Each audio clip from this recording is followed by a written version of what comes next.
as I'm here, a magical appearance happened with Dear Dave. Would you go through this bike and set it up? Fine. Rider's 70 kilograms. Bike has approximately 4,000 kilometers on it. So first thing I'm going to do is go, I can't do the ergonomics because the rider is not here. I can take a rough look at it, and it seems like the levers are evenly spaced from the handlebar. The clutch isn't a million miles away like it is stock. So there's been an adjustment to the angle of the bars and the reach to the lever, so that's great. On the front fork, this is the polish zone where the rider has spent most of the time.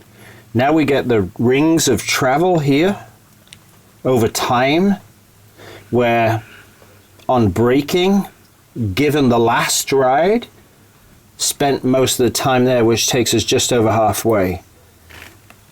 A long time ago, the rider got right down there. So that may have been a panic stop, an emergency, something going on where out of the ordinary, those two rings at the bottom there were a one-time visit. So overall, it would appear that all the bikes polished here on the chrome tube, that the front may be too stiff, but it may be perfect if the shock is too soft. So let's go take a look at the shock. Again, we're just doing a visual impression. So, shock has 1, 2, 3 threads showing. It has static sag, probably in that 12 to 15 mil range, so that's good. But on the shock shaft in here, it is 100% clean.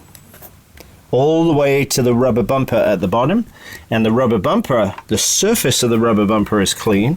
So that would suggest that the rider's skill plus the engine torque are making the shock kiss that rubber bumper here into that shock bottom there mechanically.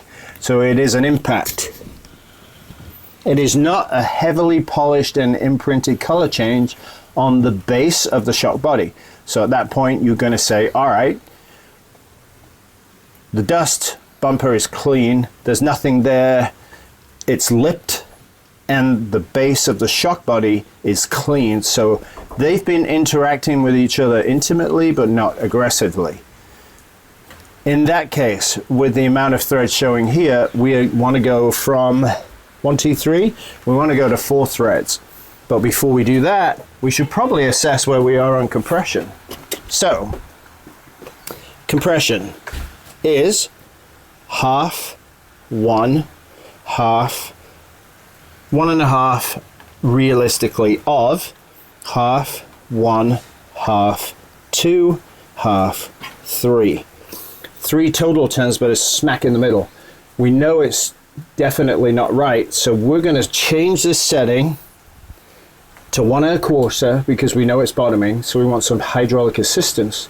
But we also need the preload to work with the compression to stop the shock from bottoming. So half, 1.25. Now we need to get the tools out to go ahead and change our preload, which means we're going to turn the lock rings this way, moving the shock spring that way to shorten it and make it stiffer. The top ring, or in this case visually the bottom ring, that's your lock ring. The ring against the spring is the adjusting ring.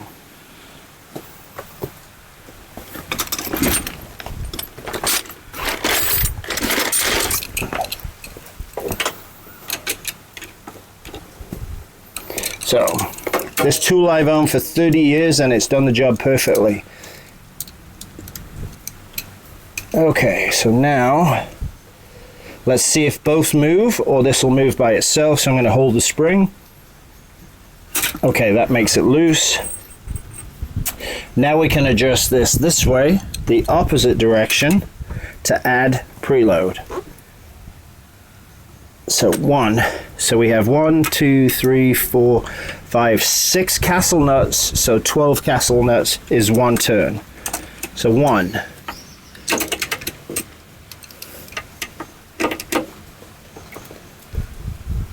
2, 3, 4, 5,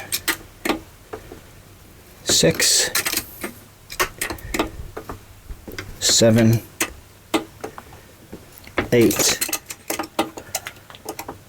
9, 10, 11, 12. Now before we close the lock nut, let's check our static sag, make sure we have it still, which we do. So now he's still going to be perfectly safe. It's just a little bit more preload and compression combined to stop the shock from bottoming out. So we'll snug our lock ring into place.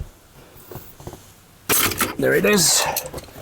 Okay, now when we look at the rear tire and we run our finger across the edge of the tire, it's reasonably level here, but as we come up, that edge is rounded severely down, and then this edge is hugely higher, significantly higher from there to there. So it's a big stair step up, and that is the same as you move up the tire. So on the edge of the tire, we have that kind of brownish color here, and then we have a very slight band that's slightly darker, and then we have a very flat black or dark gray color across the top. The ruggedness and roughness of the outside is the shock bottoming. The wear on the tread here and that big step up is rebound damping being way too fast. So let's see where the rebound is, because we have to change it.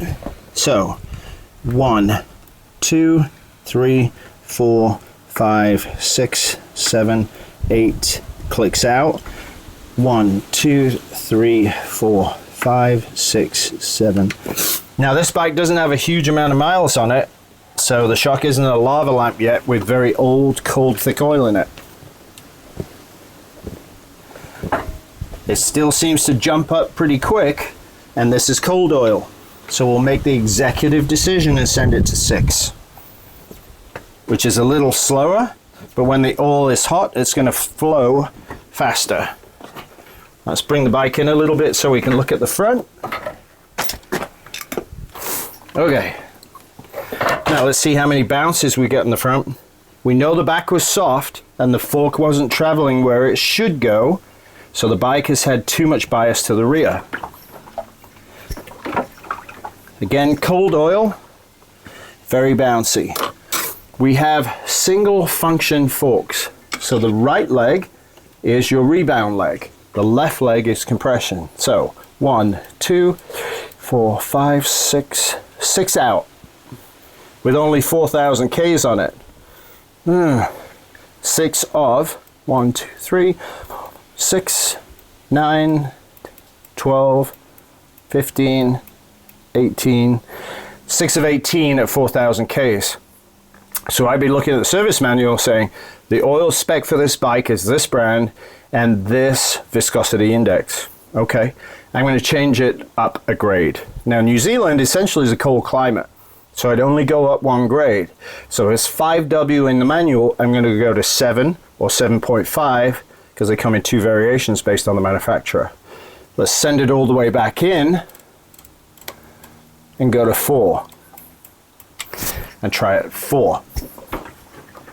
So now at 4 out, it's perfect, but is the whole bike perfect?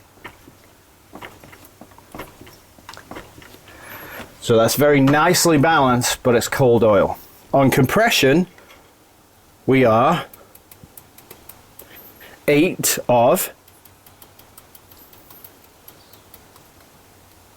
16, so smack in the middle. We're too stiff, so I'm going to go to 10. Okay, let's try it again. Now, the back's compressing more than the front. That is a 17 millimeter. It's already too hard in the front, so again, executive decision. Let's go ahead and take out 3 turns of preload off each of the legs.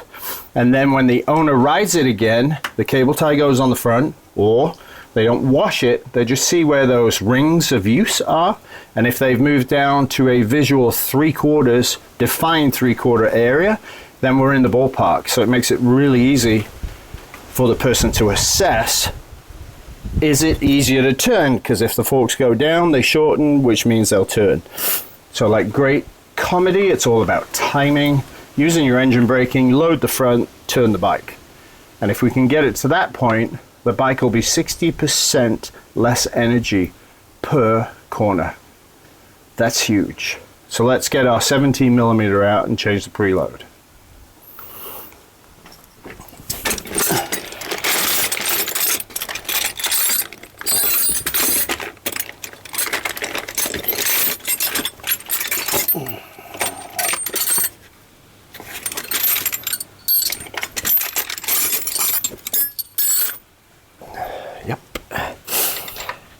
Now, because we cut, oh, did I get the wrong one?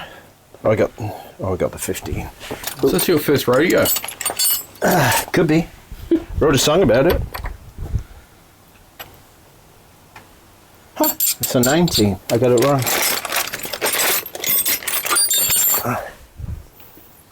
Confirmed.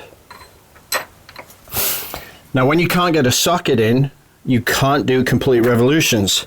So this is a hex, 6 faces to a hex, 6 faces, 1 turn. So 18 faces. 1, 2, 3, 4, 5.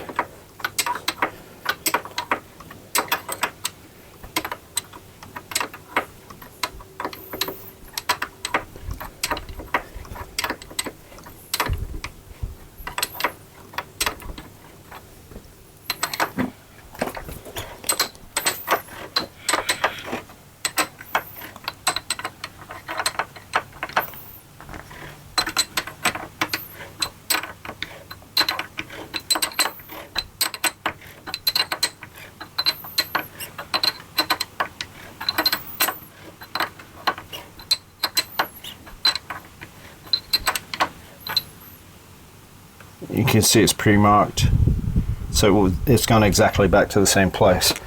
Okay, now let's bounce it again and see if the front and the rear, to me, feel the same. Yeah, that's much better. So now we really have a beautifully balanced motorcycle for compression and rebound.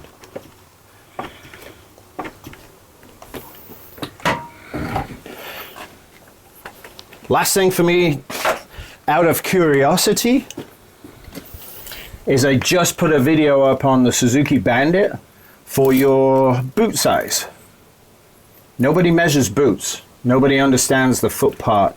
So just for curiosity, back of the peg where your heel goes to the middle of the brake is right at 140mm or 5.5 inches.